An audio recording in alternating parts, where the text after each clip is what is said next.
여러분 오랜만입니다. 그거 모두 평안하신 줄로 믿습니다. 지금도 한낮에는 이 폭음주의보가 내릴 만큼 뜨겁지만 그래도 아침 저녁은 날씨가 기온이 많이 떨어진 것 같아요. 역시 무더위도 지나갑니다. 이 세상 또한 지나갑니다. 그러나 우리에게 약속한 천국은 영원하고 천국의 삶 또한 영원한 소망을 가진 우리들입니다. 그렇기 때문에 이 귀한 약속을 주신 우리 하나님의 말씀 중심으로 통성경학교 우리 계속해서 살펴보도록 하겠습니다. 이제 여러분 이 도표 잘 알죠? 통성경 길러잡이는 52가 과정으로 우리 지난 상반기에 다 마쳤고, 그리고 하반기에 와서는 십자가, 그 다음에 하나님 나라, 하나님 마음. 이것은 이미 통성경 길러잡이에서 공부한 것을 한번 요약적으로 살펴보는 것이고, 그 다음에 5번째 성경기도, 6번째 성경전도, 7번째 성경통독, 이렇게 진행이 됩니다. 자, 모처럼 또 우리 그 통성경 노래 한번 불러보고 시작하겠습니다.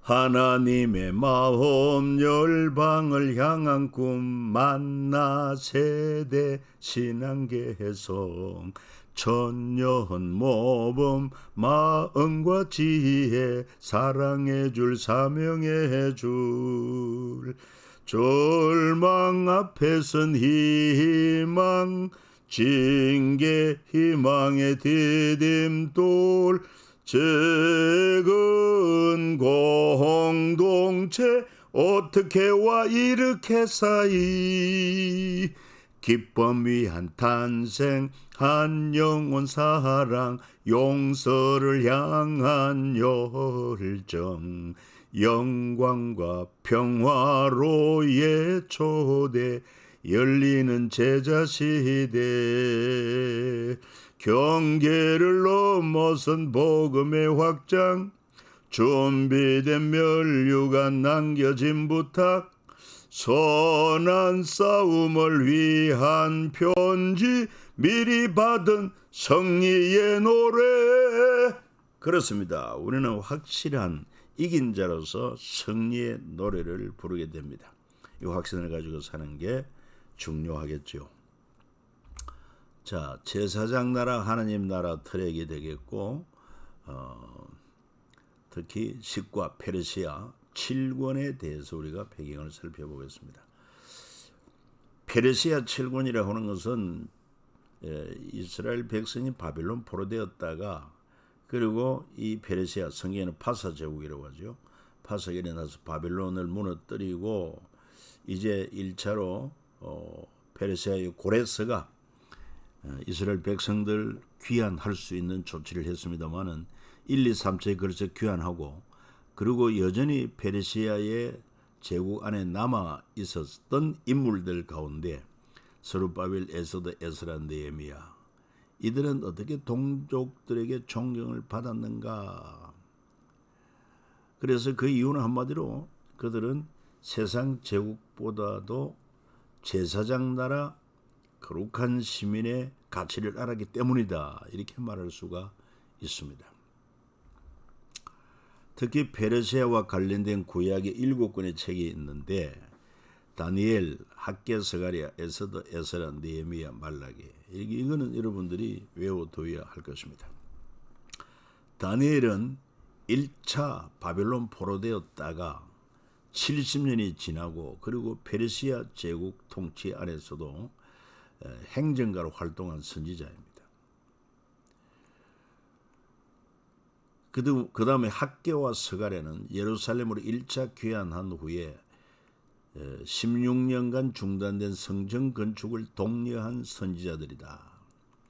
에스더는 1차 포로기한과 2차 포로기한 사이에 페르시아에서 일어난 불임절에 얽힌 이야기다.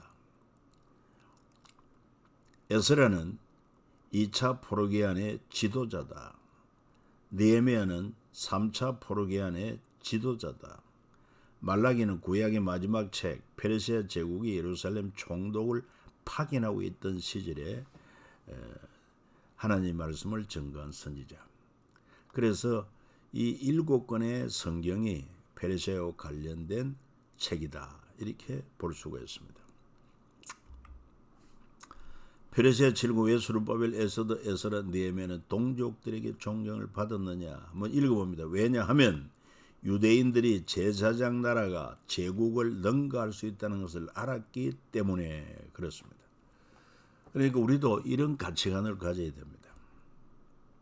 우리가 지금 교회 생활을 하지만은 이 교회야말로 거룩한 주님의 몸이고 또한 주님의 신부로서 이 세상에 어떤 기관보다도 더 존귀하다. 그 이유가 뭡니까? 모든 만물 위에 뛰어난 교회라고 그랬습니다. 그 교회의 머리가 예수 그리스도고 이 교회는 주님의 몸으로서 모든 만물 위에 뛰어난 그런 존귀한 가치를 가지고 있다고 하는 것을 꼭 기억해야 됩니다. 세상 나라 영원하지 않지만은 교회는 하나님의 나라 하나의 그림자 아닙니까? 영원한 것입니다. 그래서 이 페르시아 제국 통치 아래서도 저들은 그 제국 중심의 삶이 아닌 여전히 제사장 나라 중심의 삶을 살았다. 그 이유는 바로 제사장 나라가 세상 제국을 능가한다는 것을 확신했기 때문이다. 자, 그 가운데 스룹바벨 1차 귀한 지도자입니다. 페르시아 제국이 예루살렘에 파견한 총독이기도 합니다. 요사닥의 아들 예수아와 그의 형제 제사장들과 스엘디엘의 아들 스룹바벨과 그의 형제들이 다 일어나 이스라엘 하나님의 제단을 만들고 하나님의 사람 모세의 율법에 기록한 대로 번제를 그 위에서 드리려 할세 기록되어 있습니다.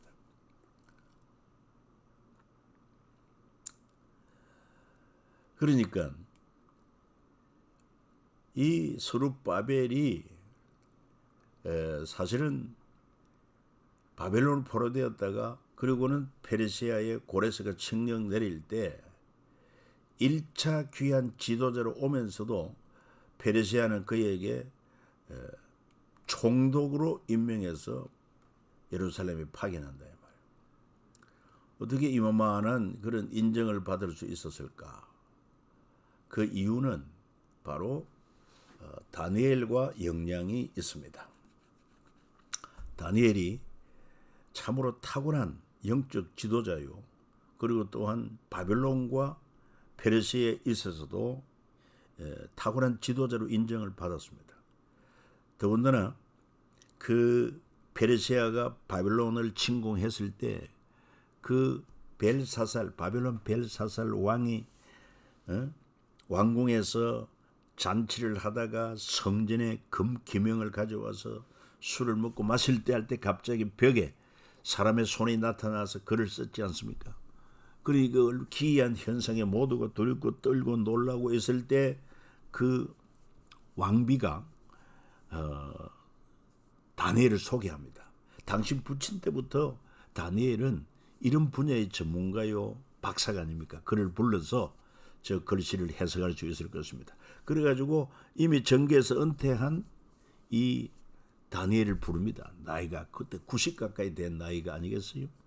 그런데 하나님의 영이 그와 함께 함으로 그 글자를 읽어냅니다. 메네메네 데겔 우버러신 하나님의 저울에 달려서 부족하여 나뉘어진다. 그 말 아닙니까?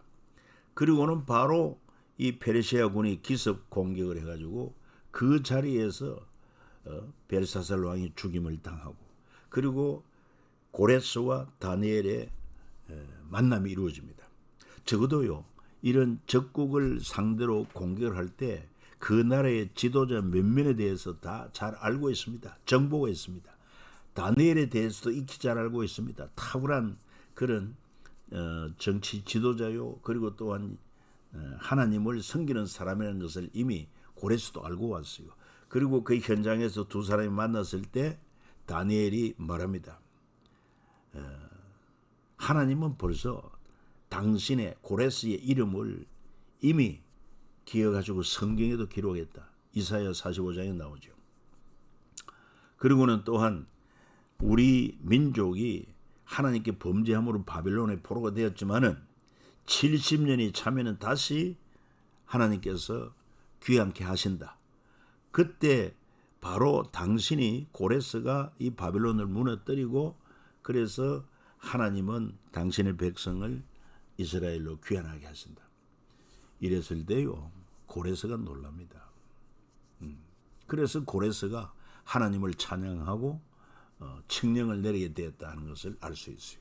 그리고 그러니까 이 1차 귀환할 때에도 어떤 인물이 좋은가 상의를 했지 않겠습니까? 스룹바벨을 추천했을 것이고 스룹바벨이야말로 또한 그 여호야긴 왕 바벨론의 포로로 잡혀갔다가 거기서 난 아들 아마 이 스룹바벨일 것입니다. 그를 총독으로 삼아서 예루살렘에 파견하게 됐다 하는 그런 배경이죠. 에스더서를 보면은 1차 기한과 2차 기한 사이에 페르시아 제국의 왕후가 된 유대인입니다. 1차 기한, 2차 기한 사이에 약 한 80년 그런 기간이 있는데 그때 페르시아 수산성에 남아있던 유대인들이 아주 위기에 처했습니다. 온 민족이 이스라엘 민족이 죽임을 당할 수밖에 없는 그런 상황 가운데서 이 에스더는 왕비가 되었고 왕비가 되었지만은 유대인 자기 동족을 구하기 위하여 금식을 결심하고 왕이 부르지 않는데 왕 앞에 나아가면은 그는 법도에 어긋나고 심지어 죽임을 당할 수도 있습니다. 그러니까 부름받지 못한 상태에서 왕 앞에 가서 지금 동족이 처한 그런 위협을 알려야 되겠는데 결심을 합니다. 밤낮 3일을 먹지도 말고 마시지도 마소서. 자기가 금식을 하면서 동족들에게도 요청을 하고 그래서 결론은 뭡니까? 죽으면 죽으리다. 그런 결심을 하고 왕 앞에 나가게 되었고 그 왕이 기쁘게 왕비를 또한 맞이하고 그리고 소청을 물었을 때 다른 것보다도 왕과 이 하만을 위하여 잔치를 준비할 때 와서 식사하도록 하고 그래서 1차 만남에서 식사를 하고 이 왕비의 소원을 물어도 다시 한 번 더 잔치 자리에 초청할 때 그때 오시면 말씀을 드리겠다. 그래가지고 2차에 역시 왕과 하만이 초대받아서 그 자리에 식사를 맛있게 하시고는 또 묻지 않습니까? 왕비의 소원이 뭐냐? 그랬을 때 내 민족을 살려달라고. 무슨 얘기냐? 이만저만 얘기해서 이 총리 하만이 우리 민족 모두를 죽이기로 나를 잡았다. 그래가지고 결국 그 문제가 사실로 드러나게 되고 하만이 대신 처형을 당하고 모르드게가 오히려 그 나라의 페르시아 제국 2인자가 되는 이런 기적이 일어났습니다. 왕비도 유대인이요 2인자도 유대인이요. 이 하나님의 역사가 참으로 오묘합니다. 그리고는 에스라입니다. 2차 귀한 지도자입니다. 페르시아에서 태어난 아론의 16대 손이요 페르시아 제국 왕의 자문 학사요 페르시아 제국 아닥사스다 왕에 의해서 유프라테스강 서편 전체 지역 재판장으로 유대에 부임을 합니다. 이 당시 재판장이라면 사형, 집행, 유배, 처서, 몰수, 감옥 결정권을 가지고 있는 막강한 권력이죠. 어떻게 이 에스라가 유대인인데 그 거대한 제국의 페르시아 제국의 왕의 자문 학사이기도 하고 그리고 이렇게 지도자로 인정받아서 유프라테 강 서편 전체 지역 재판장으로 이렇게 임명이 될 수 있을까? 그 역시 바로 다니엘의 역량, 그 다음에 또 누굽니까? 에스더의 역량. 에스더가 왕비가 되었죠. 그리고 모르드게의 역량. 모르드게도 페르시아 제2인자요. 그래서 2차 귀환을 허락할 때 누구를 보냈으면 좋겠느냐 인원했을 때 아론의 16대 손 제사장이고 학사요. 이런 인물을 추천해가지고 그래서 부임을 하게 되었다. 그는 오면서 다른 것 아닙니다. 페르시아 제국의 부귀영화보다 더욱더 하나님의 나라, 제사장 나라의 거룩한 시민으로 살기를 원했고, 그래서 에스라가 여호와 율법을 연구하여 준행하며 율례와 규례를 이스라엘에 가르치기로 결심하였더라. 이런 결심을 가지고 귀환하게 된 것입니다. 또 총독 느헤미야와 제사장 겸 학사 에스라와 백성을 가르치는 레위 사람들이 모든 백성에게 이르기를 오늘은 너희 하나님 여호와의 성인에 슬퍼하지 말며 울지 말라. 자, 그 다음에 느헤미야입니다. 느헤미야는 3차 기한 지도자입니다. 2차 기한에서 3차 기한까지 13년 정도 차이가 납니다. 1차 기한에서 2차 기한까지는 약 80년, 2차 기한에서 3차 기한까지 약 13년, 얼마 차이가 나지 않죠.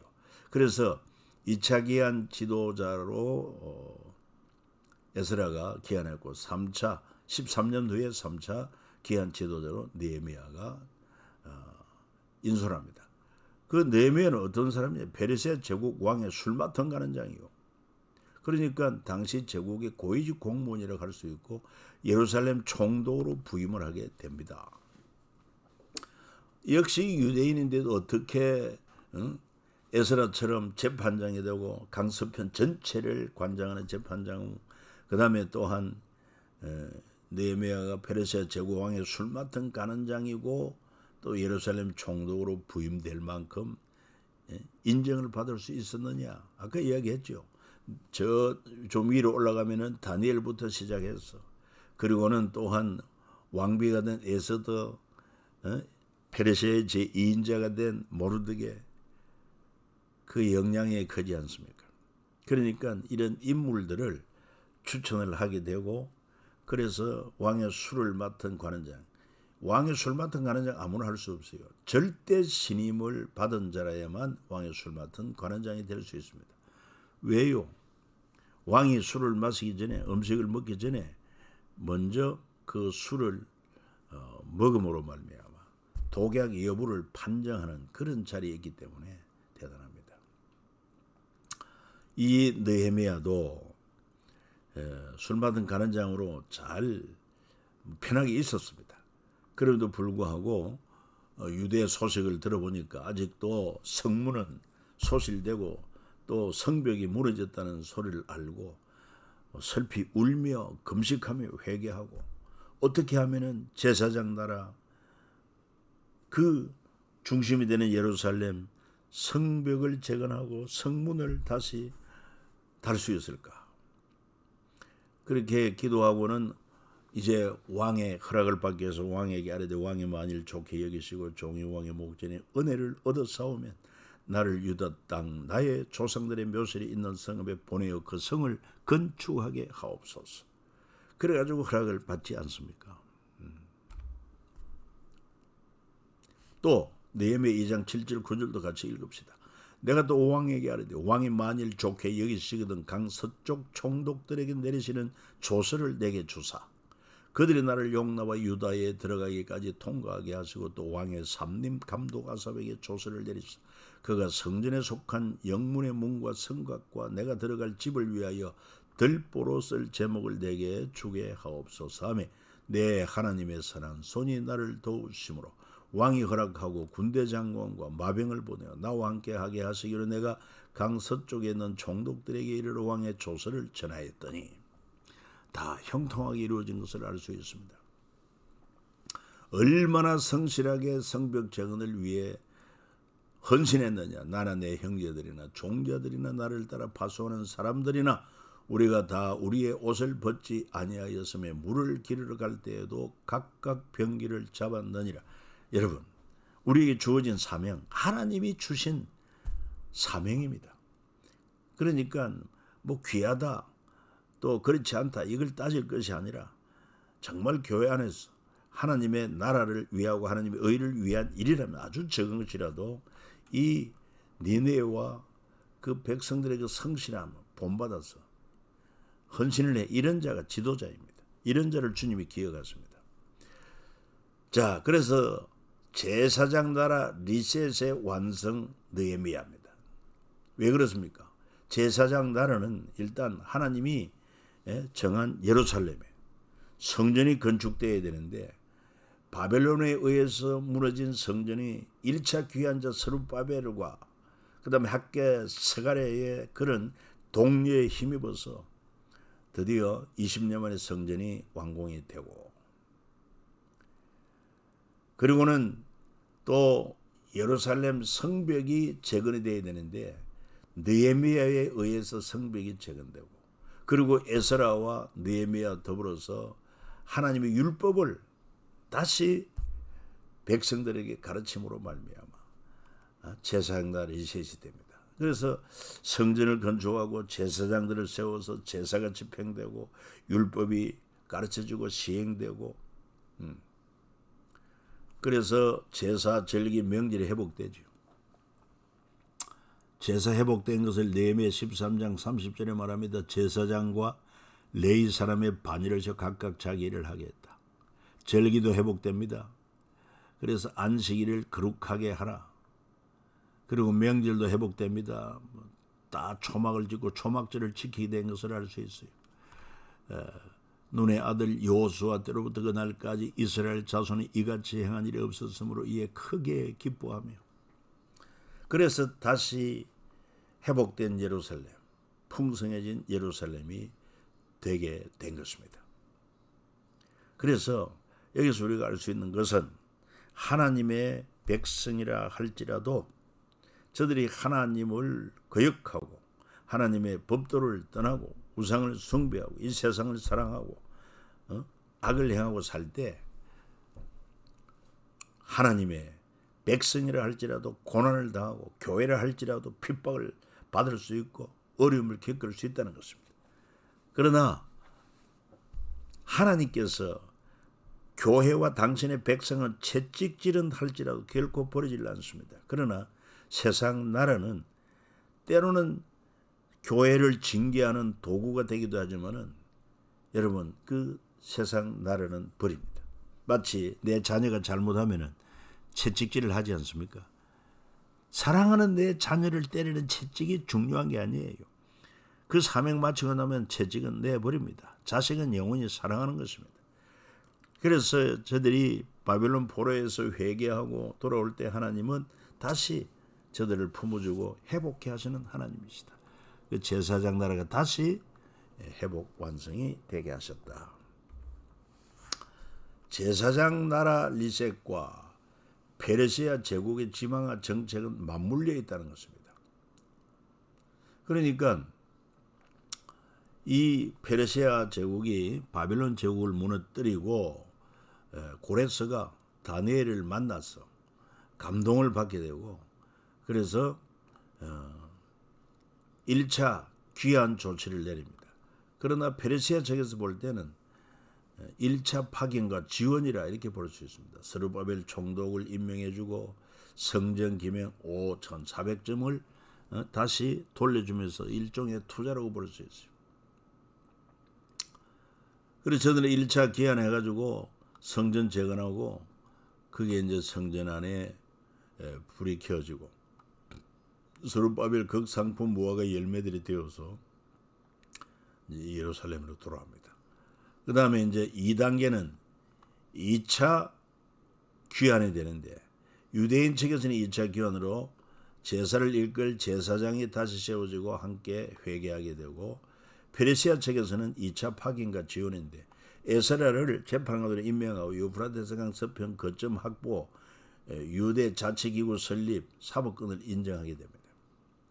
그 다음에 3차 포로기한에서 제사장 나라 제사 절기 명절이 완전히 회복되어지고 성벽이 재건되어지고, 요게 이제 2차에서는 사내들인 공회가 수립되었다는 게 중요합니다.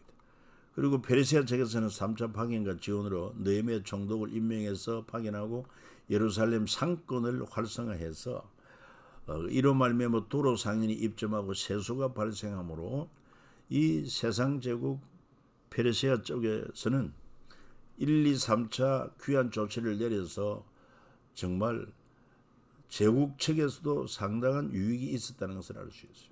이게 바로 세상 제국의 계산법이죠. 그러나 역시 모든 걸 주관하시는 분은 하나님이십니다. 하나님이 때가 되매 바벨론 포로 70인이 참에 페르시아 고레스에 의해서 바벨론이 무너지고 그로 말미암아 다니엘과 만나서 당신의 백성을 1, 2, 3책을 써서 귀환시키면서도 그 페르시아는 나름대로 투자를 하는 것입니다. 유다 나라에. 자, 페르시아의 직책과 동족 유대인들과의 협력을 살펴봅니다. 스룹바벨은 페르시아의 직책은 고레스 왕의 총독이었습니다. 고레스 왕의 총독으로 임명을 받았습니다. 그는 동족 유대인들과의 협력 사항은 함께 하나님께 제단을 쌓고 성전을 건축했습니다.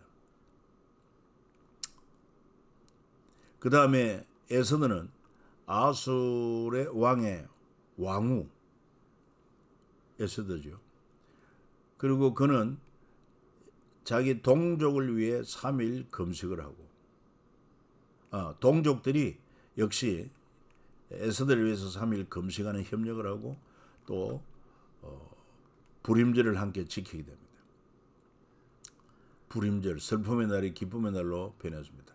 하만에 의해서 동족이 다 멸절당할 뻔했는데 이 하나님의 역사로 에스더를 통해서 또 모르드게를 통해서 결국은 이런 부림절 기쁨의 날로 바뀌어서 지금도 유대인들은 부림절을 지키고 있습니다. 에스라는 아닥사스다 왕의 자문 학사요 제사장의 후손입니다. 아브라함의 아론의 16대 후손이라고 그랬습니다. 함께 사내들인 공회를 세우고 에스라 2차 기한 지도를 받고 이 유대인들은 율법을 배우고 신앙개혁을 따르게 됩니다. 마지막으로 느헤미야는 아닥사스다 왕의 술 맡은 총독이었습니다. 술 맡은 관원장이었고 총독이었습니다. 그리고 느헤미야의 3차 귀한 지도를 받고 예루살렘 성벽을 재건합니다. 이렇게 해서 하나님의 역사를 이루게 되는 것을 볼 수가 있습니다. 우리도 하나님의 나라와 그 의를 이루려고 하나님이 세우신 지도자가 있다고 하면 적극적으로 협력해서 우리가 시간, 물질, 몸을 들여서 헌신함으로 하나님의 나라, 하나님의 의를 이루어가는 하나님 나라 전사들이 되어야 합당할 것입니다. 여러분, 오늘은 여기까지입니다. 감사합니다.